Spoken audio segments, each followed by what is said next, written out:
우리가 인생 살면서 진짜 짝사랑해 본 사람이 있으실까요? 배우자 괜히 쳐다보지 마시고요.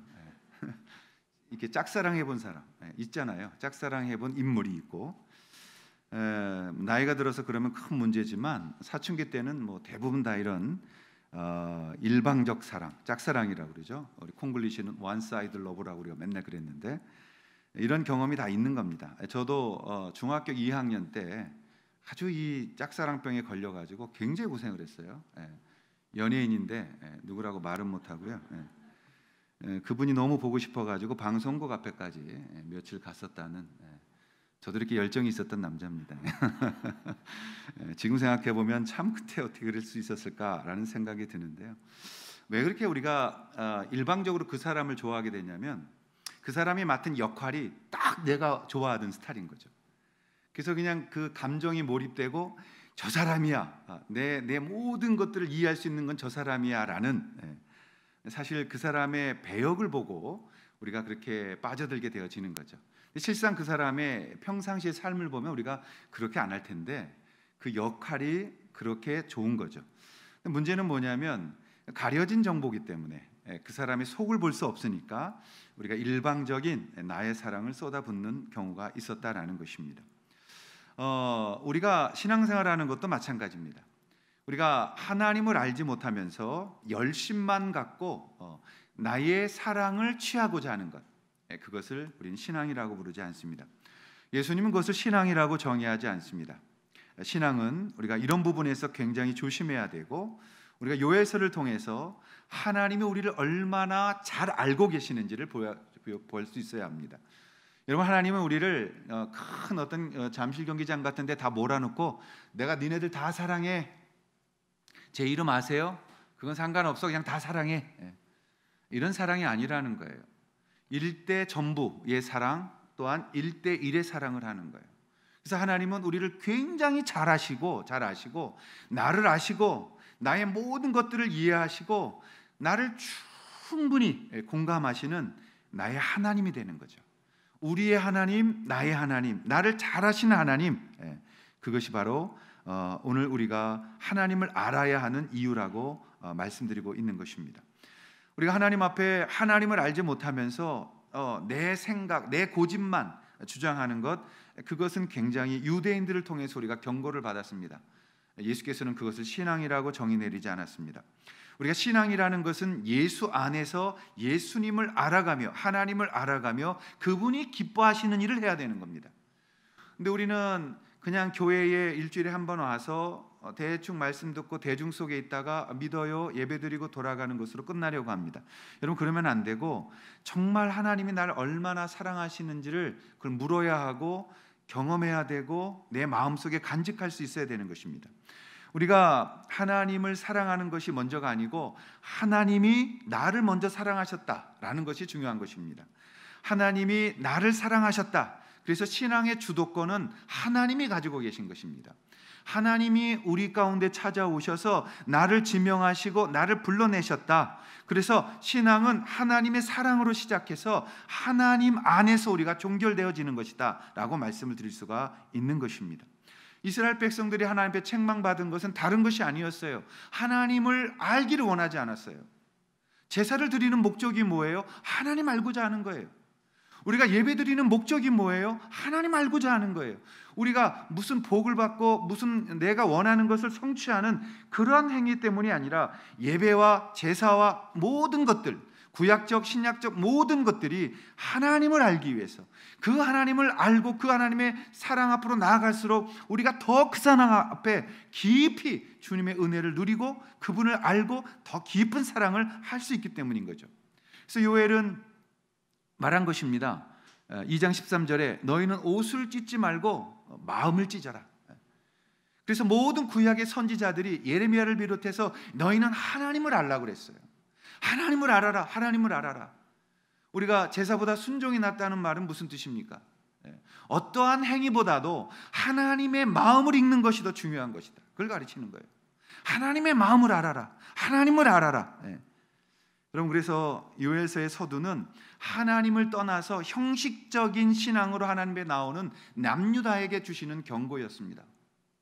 그런데 그 경고를 어떻게 주었느냐? 남유다가 경험하지 못한 하나님의 재앙이 임재할 것이다. 그러니까 하나님이 그걸 막지 않을 것이다. 묵인할 것이다.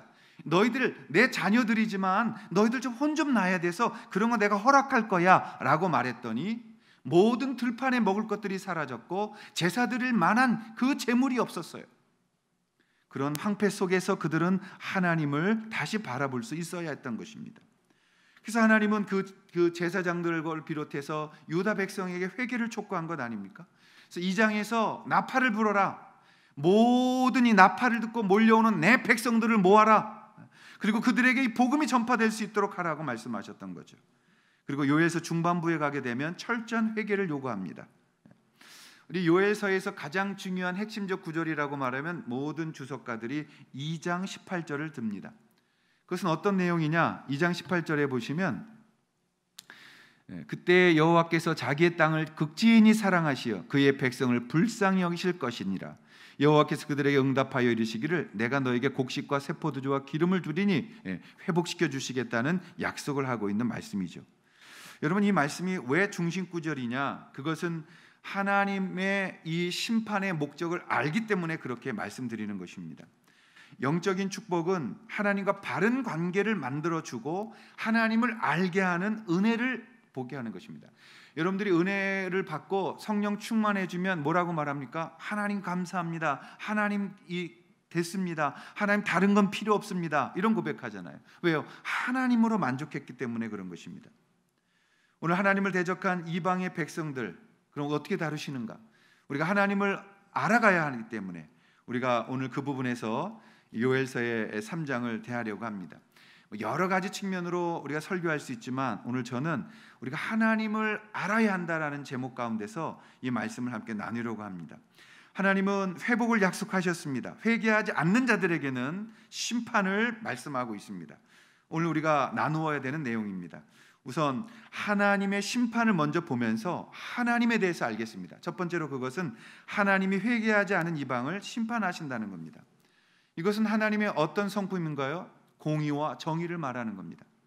하나님은 분명히 죄를 용서받을 수 있는 기회를 주었다. 그런데 너희들이 회개하지 않고 있다. 그러므로 너희들은 당연한 심판을 얻게 된다라는 하나님 안에 있는 공의와 정의의 심판을 말씀하는 거예요.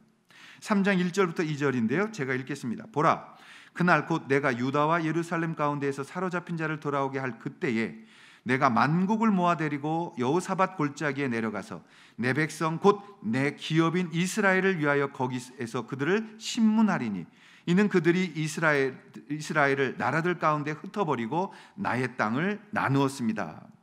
이것은 무엇을 말하는 것이냐면 하나님의 공의와 정의를 통해서 악한 자들이 선한 자들을 건드렸으므로, 악인들이 하나님의 자녀들을 건드렸으므로 내가 그들을 심판해야만 된다라는 하나님의 공의와 정의를 선포하고 있는 것이죠.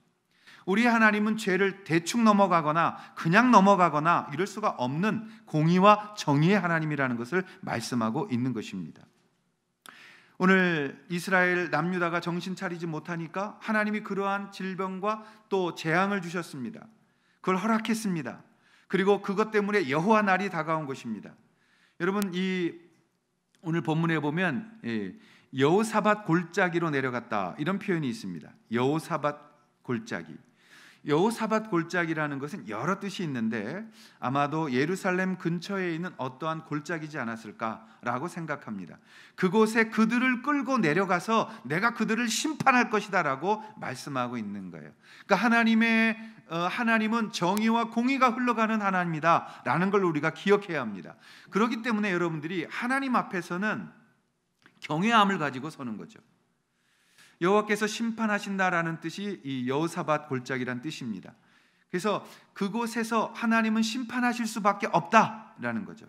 근데 여기서 우리가 잘 알아야 될 게 있습니다.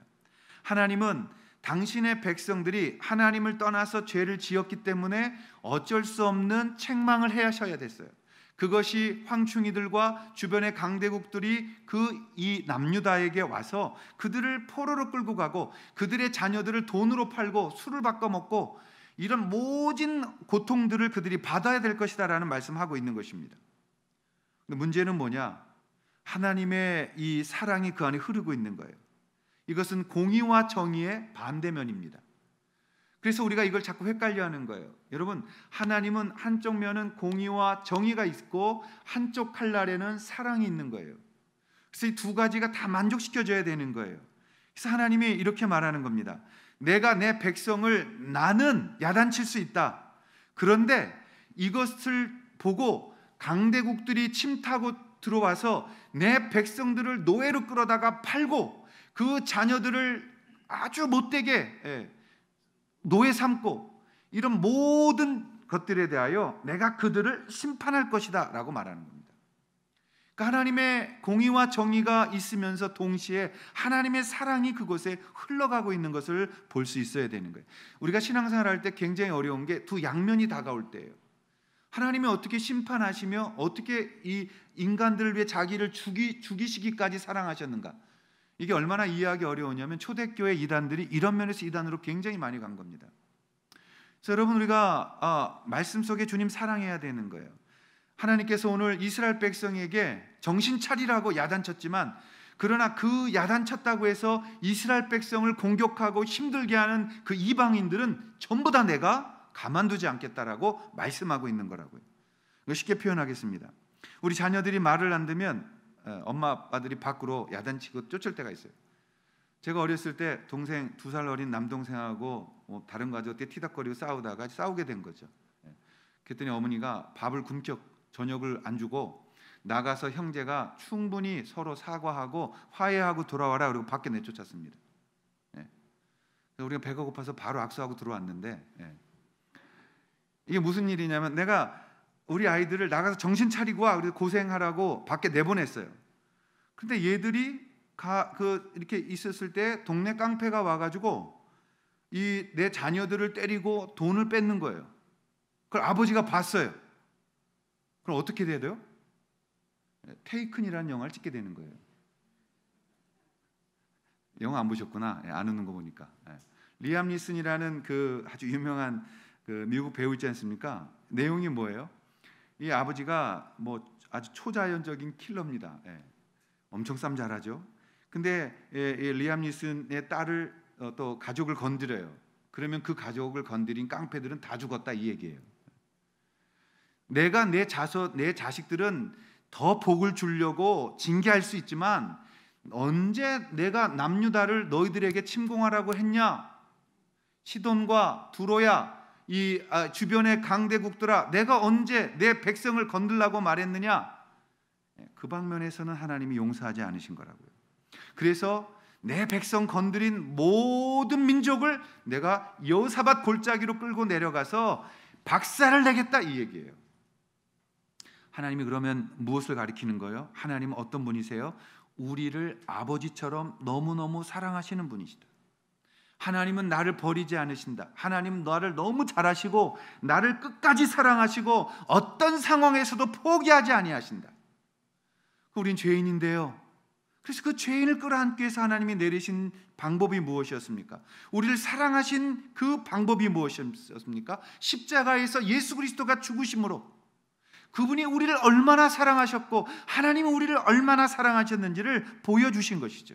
그 사랑, 그 놀라운 주님의 사랑, 나를 지키시는 그분, 어떤 상황에서도 놓치지 않고 나를 끝까지 포기하지 아니하시는 그 하나님의 사랑, 그 사랑 때문에 우리가 여기 있습니다라는 것을 요엘 선지자가 외치고 있는 거예요. 요엘은 그것을 말합니다. 징계 차원에서 하나님의 사랑은 우리 가운데 하나님의 은혜로 들어올 것입니다. 하나님의 정의와 공의가 흘러가면서 동시에 그 하나님이 우리를 살리시고 우리를 구원하시고 우리를 너무너무 사랑하시는 하나님이라는 것을 잊지 말라고 말씀하고 있는 거예요. 그래서 여호와의 날, 그 심판의 날이 하나님의 자손들에게는 축제의 날이 되는 것이요, 하나님 앞에 대항한 자들에게는 영원한 죽음의 그 심판의 날이 되어진다라고 말씀하고 있는 거예요. 사랑하신 여러분, 우리가 무엇을 알아야 됩니까? 하나님이 우리 한 분 한 분들을 얼마나 사랑하시는지를 여러분들이 그냥 대충 넘어가지 말고 하나님 사랑하는데 그렇게 말하지 말고 저 모르는 사람이 그냥 세계를 다 사랑해요 라고 말하는 그런 식으로 사랑하지 말고 하나님의 그 사랑하심을 체험하셔야 돼요.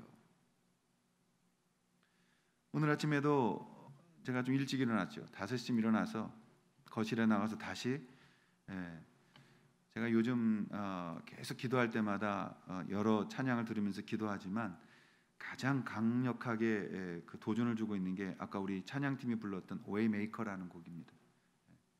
절대 제가 압력을 넣어서 오늘 찬양한 거 아니에요.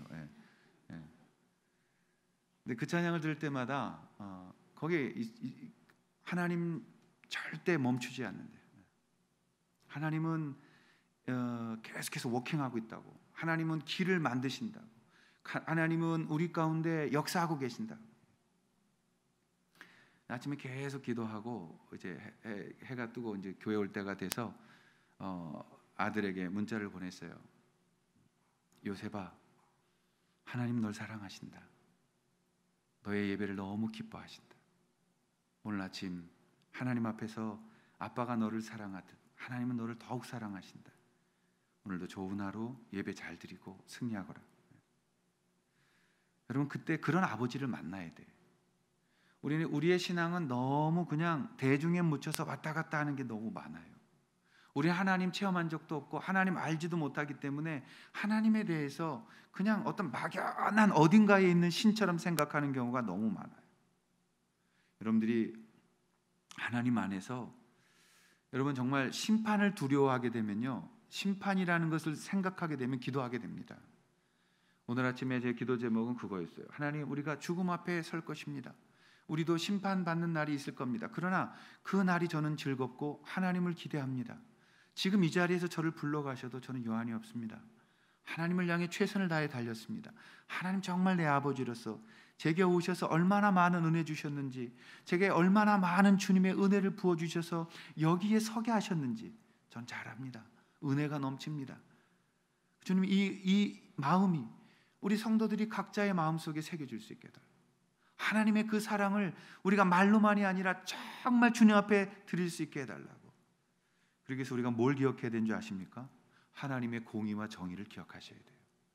하나님의 공의와 정의가 흐를 때 하나님의 사랑이 깊어지는 거예요.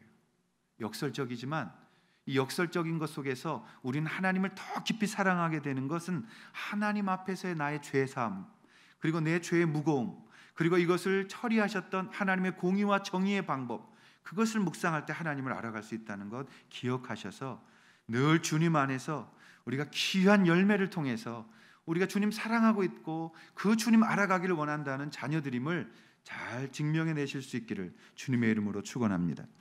하나님은 어떤 분이십니까? 두 번째, 하나님은 회개하지 않는 이방인의 심판을 우리를 통해서 하신다라는 것입니다. 이게 무슨 말이냐면 회개하지 않는 이방인의 심판을 우리를 통해서 하신다.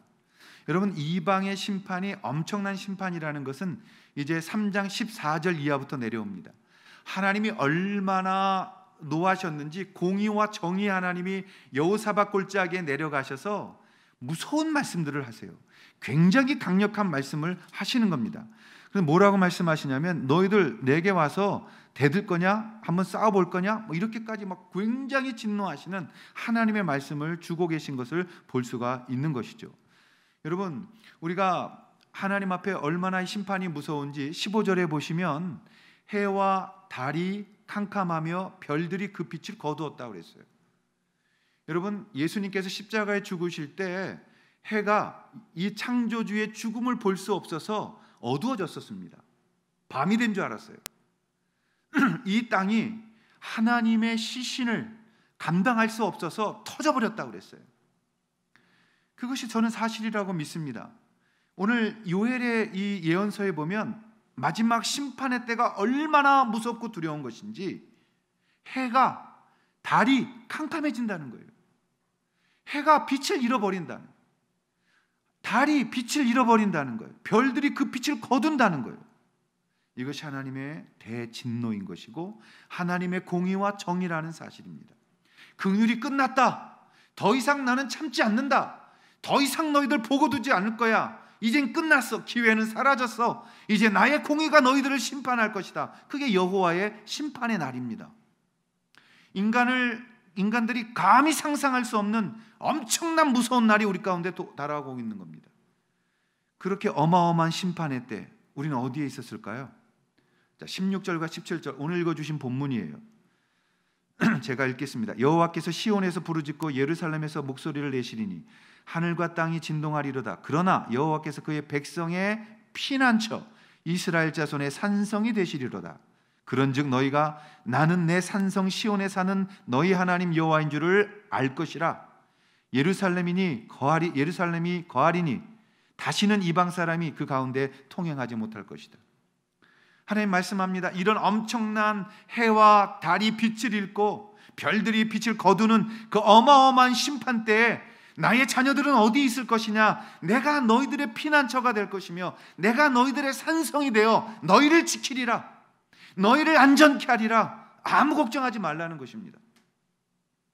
여러분, 이 말씀 그대로 우리가 믿을진데 하나님 마지막 때에 우리는 걱정하지 않아도 되시는 거예요. 하나님이 우리를 지키시고 하나님이 우리에게 살 길을 여시고 피난처를 만드시고 하나님이 직접 우리의 산성이 되신다라는 것입니다.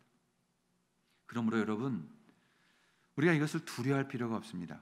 그렇다면 우리를 통해서 이방인을 심판하신다는 것이 무엇을 말하는 것이냐? 심판은 악한 자들을 벌 주려고 있는 것이 아니라 심판의 목적은 하나님의 사람들을 하나님이 온전히 품으시는 때를 말하는 것입니다.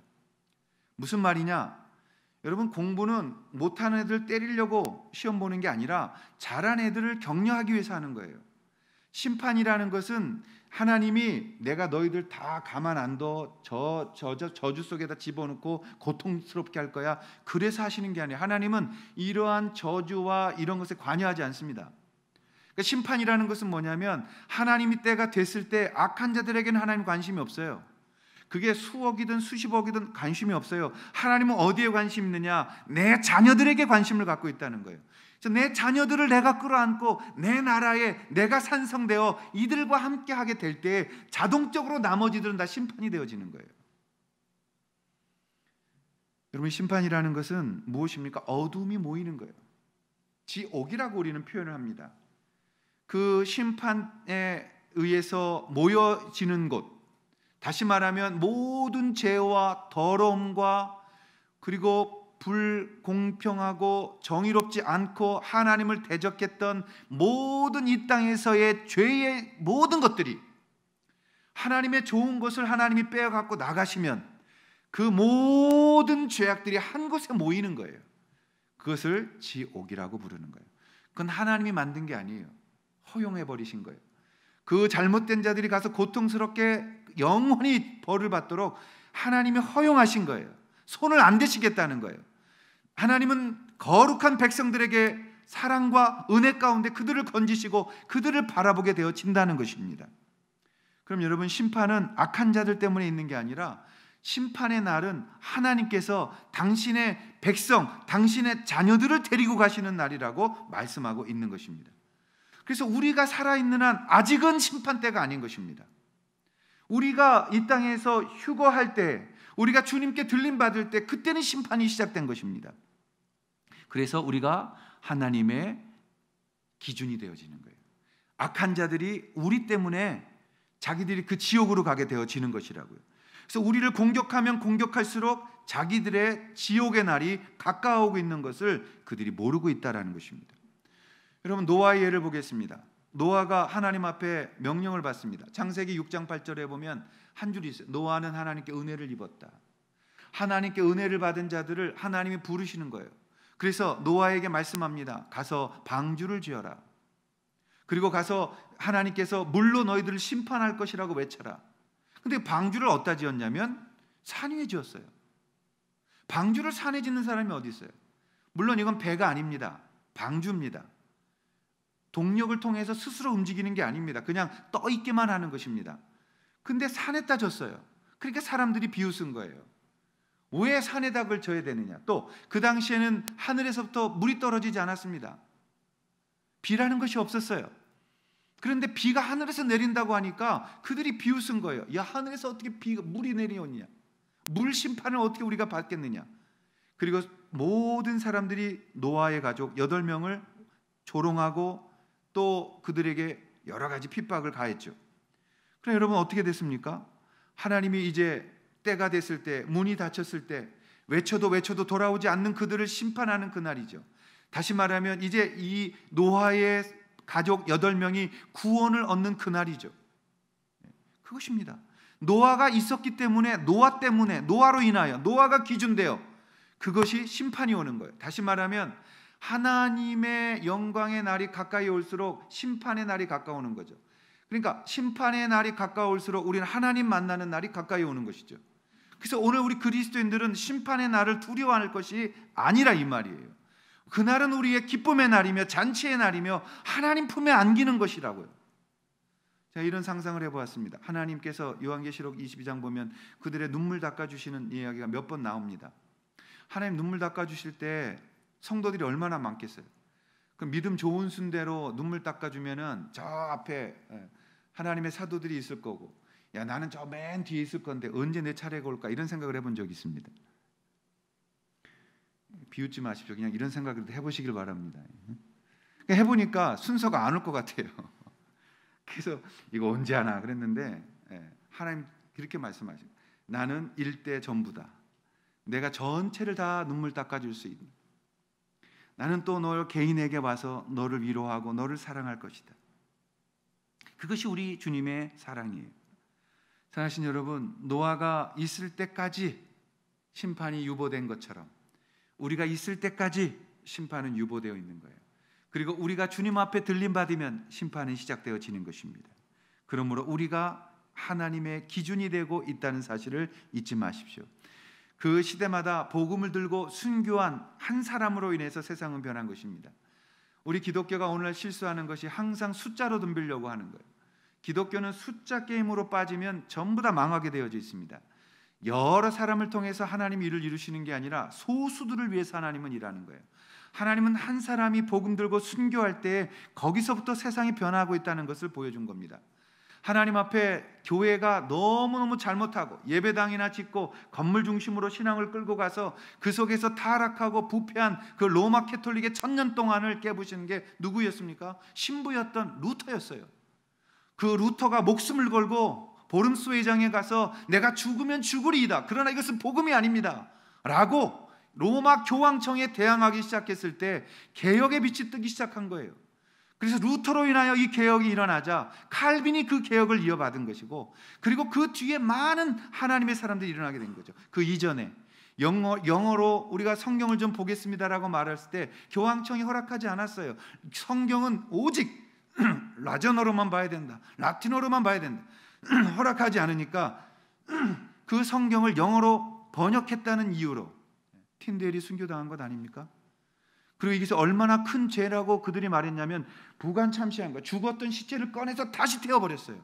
왜냐하면 중세 때는 이 시체를 태워버리면 영혼도 타고 없어진다고 믿었기 때문에 완전히 영혼까지 소멸하겠다는 짓을 교회가 했던 것입니다.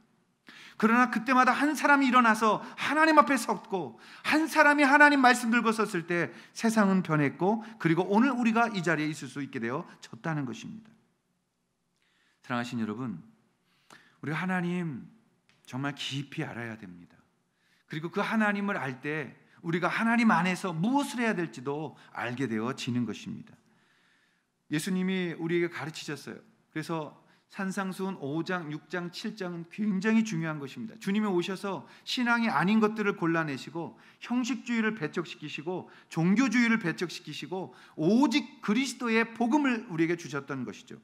그래서 예수님의 신앙은 성공이 목적이 아니라 순종이었다는 사실을 기억해야 되는 것입니다.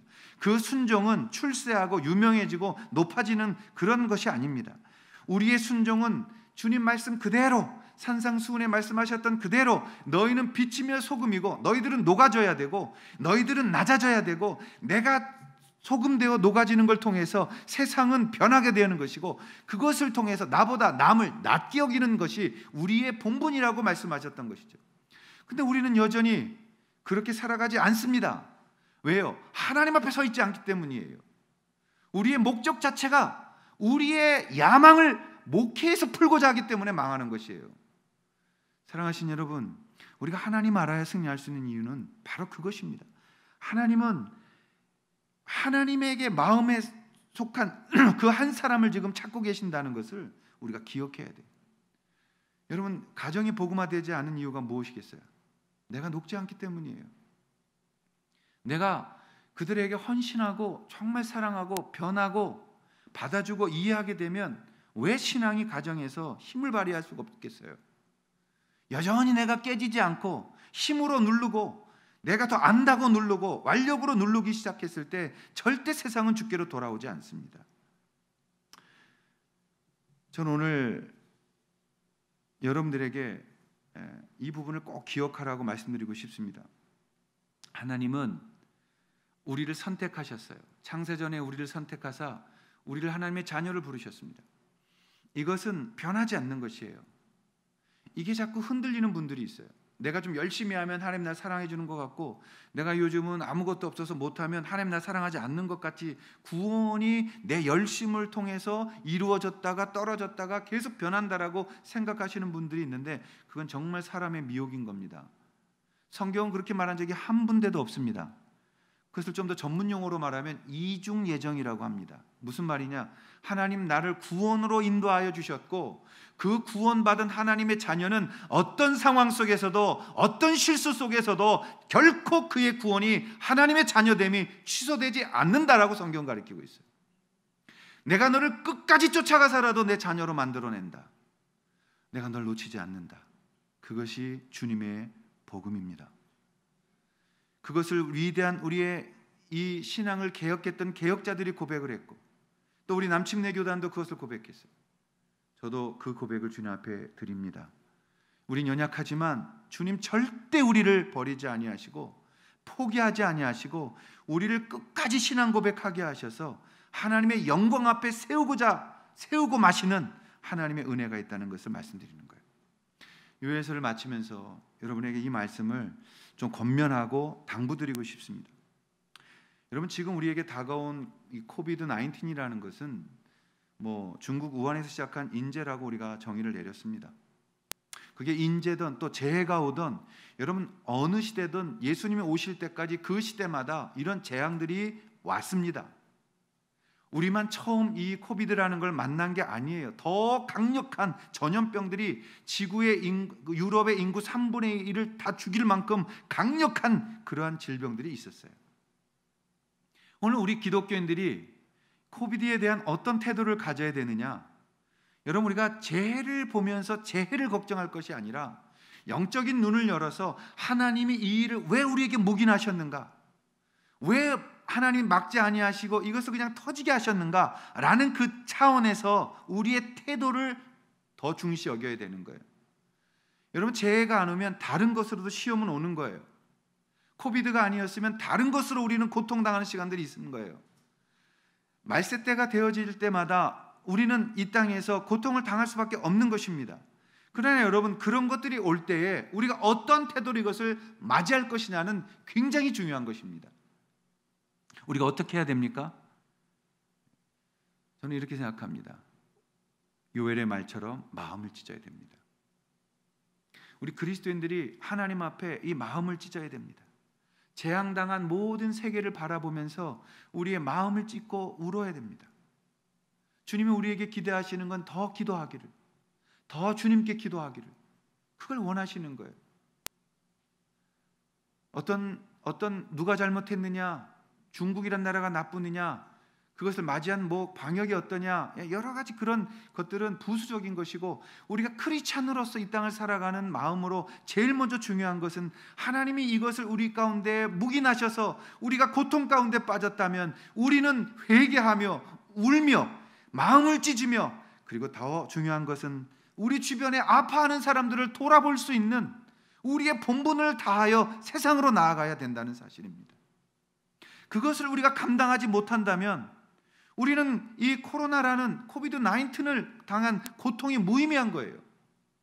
여행 좀 못 가고 좀 잘 못 먹고 그것만 있는 거예요. 불편함만 있었던 거예요. 아니, 하나님은 그런 뜻에서 우리를 주신 것이 아닙니다. 하나님은 우리가 할 수 있는 것 기도하고, 그리고 그 기도를 통해서 더 사랑하고 주변을 더 섬겨서 한 영혼이라도 더 건져서 이 땅에 구원받게 하기를 위하시는 하나님의 마음이 이 고통 속에 있다는 것을 우리가 봐야 된다는 사실입니다. 로도니 스타크라는 아주 유명한 역사학자가 쓴 저서가 있어요. 기독교의 발흥이라는 책입니다. 거기에 이런 말이 있어요. 이 스타크가 말하기를 2, 3세기 전에 AD 2, 3세기에 로마에 아주 극심한 전염병들이 돌았습니다. 그때 기독교인들이 그렇게 했어요. 모여서 더 기도했고 그 기도 속에서 마음을 찢었고 눈물로 다가가며 도망치지 아니하고 누구 원망하지 아니하고 그들이 한 것은 지금 그들의 도움을 필요로 하는 자들에게 가서 그 도움을 채워주고 더 사랑하고 섬김으로 인하여 그 질병이 끝났을 때 로마는 기독교 인구가 30%씩 늘어났다라는 그런 간증을 할 수가 있었던 거예요. 우리가 지금 해야 될 일이 바로 그것 아닐까요? 우리가 하나님 앞에서 지금 해야 될 일이 그것 아닐까요? 그래서 김장 나눔이라는 것이라도 하자고 제안을 드린 겁니다. 여러분 김장하는 거 힘드시죠? 저희도 같이 가서 배추 씻고 같이 일할 거예요. 근데 우리가 지금은 해야 되는 거예요. 교회가 우리끼리 모여 살자가 아니라 우리끼리 견디자가 아니라 나아가서 한 영혼이라도 더 건져올 수 있는 기회가 되어야 합니다. 그렇게 하지 않을 때 우리는 아마 이 코로나 모든 질병이 끝난 다음 이런 말 할 거예요. 그때 전도했어야 됐어. 그때가 기회였어. 후회하지 말고 오늘 우리에게 어려움 당한 주변의 사람들을 돌아보고 오히려 사랑을 나누며 괜찮냐고, 견딜만 하냐고, 요즘 답답한데 힘들지 않냐고, 우리가 그러한 마음으로 이 세상을 향해 나아갈 때에 주님의 이 심판은 더욱더 우리에게 축복으로 오는 것이며 하나님의 자녀들은 그걸 통해서 하나님을 만나며 하나님을 경험하며 하나님의 사람답게 만들어져 갈 수 있다는 사실을 기억하십시오. 오늘 주님 안에서 이 눈물로 주님 나라를 섬기며 하나님 앞에 영혼 전도의 기회를 삼을 수 있는 우리가 될 수 있기를, 그리고 우리를 통해서 복음이 한 걸음 더 전파되어져 하나님의 나라가 임하여 주시기를, 그렇게 쓰임받는 저와 우리 모든 만방샘 식구들이 되시기를 주의 이름으로 축원합니다. 기도하겠습니다. 다 함께 자리에 일어나셨어요. 온 세상 창조주 찬양하세. 같이 찬양 드리면서 우리 하나님을 영원히 찬양합니다.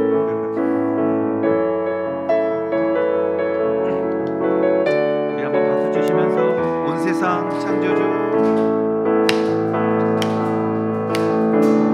온 세상 창조주, 온 세상 구원자, 모든 것 이기신 능력의 하나님, 모든 만물 주를 찬양해.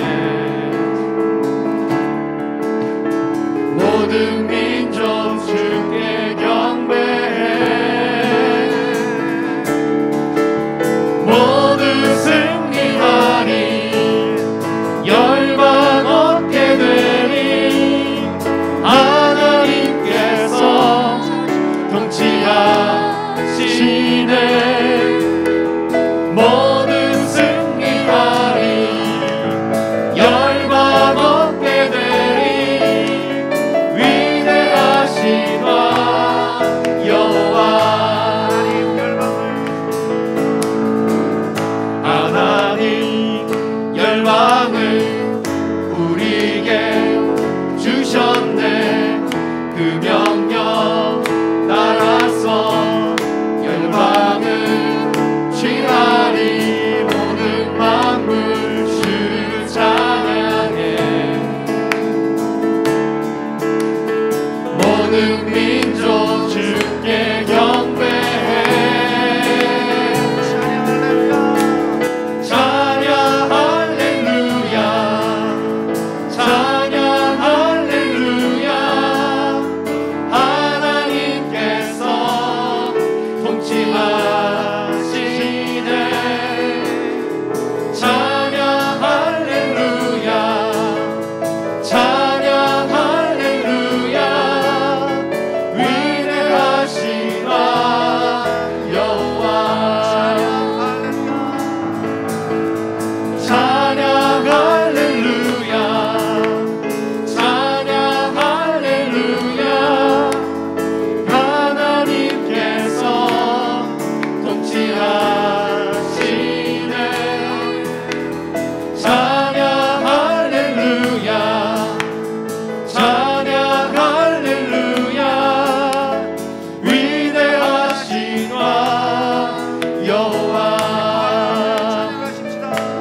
이에 합당하신 주님 언제나 동일하신 주 무릎 꿇고서 주 이름 외치세 예수 나의 왕 예수 나의 왕 예수 나의 왕 아멘. 이제는 우리가 주님 안에서 주님을 더욱더 알아가기를 소원하는 마음으로 나아가는 모든 인생들 가운데 우리의 가족들, 교회 머리 위에 성부와 성자와 성령께서 하나님의 축복 가운데 운행하시고 역사하여 주시기를 간절히 축원하옵나이다. 아멘.